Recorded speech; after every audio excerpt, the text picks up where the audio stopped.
بسم الله الرحمن الرحيم. يسبح لله ما في السماوات وما في الأرض، له الملك وله الحمد، وهو على كل شيء قدير. هو الذي خلقكم فمنكم كافر ومنكم مؤمن، والله بما تعملون بصير. خلق السماوات والأرض بالحق وصوركم فأحسن صوركم وإليه المصير. يعلم ما في السماوات والأرض ويعلم ما تسرون وما تعلنون، والله عليم بذات الصدور. ألم يأتكم نبأ الذين كفروا من قبل فذاقوا وبال أمرهم ولهم عذاب أليم. ذلك بأنه كانت تأتيهم رسلهم بالبينات فقالوا أبشر يهدوننا فكفروا وتولوا واستغنى الله، والله غني حميد. زعم الذين كفروا أن لن يبعثوا، قل بلى وربي لتبعثن ثم لتنبؤن بما عملتم، وذلك على الله يسير.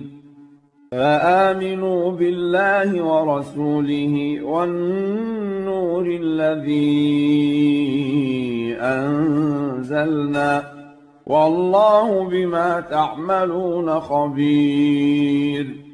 يوم يجمعكم ليوم الجمع، ذلك يوم التغابن. ومن يؤمن بالله ويعمل صالحا يكفر عنه سيئاته ويدخله جنات تجري من تحتها الأنهار خالدين فيها أبدا، ذلك الفوز العظيم. والذين كفروا وكذبوا بآياتنا أولئك أصحاب النار خالدين فيها، وبئس المصير. ما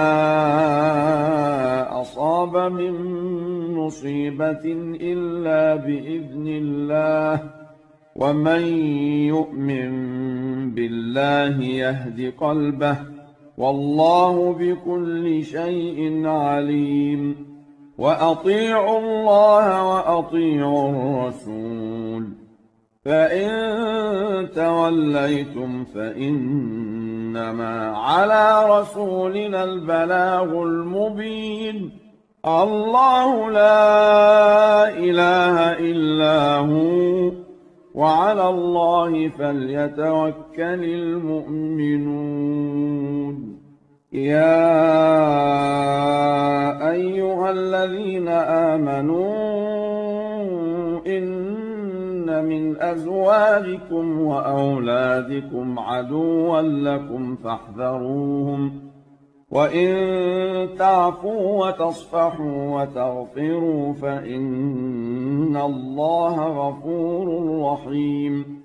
إنما أموالكم وأولادكم فتنة، والله عنده أجر عظيم. فاتقوا الله ما استطعتم واسمعوا وأطيعوا وأنفقوا خيرا لأنفسكم، ومن يوق شح نفسه فأولئك هم المفلحون. إن تقرضوا الله قرضا حسنا يضاعفه لكم ويغفر لكم والله شكور حليم عالم الغيب والشهادة العزيز الحكيم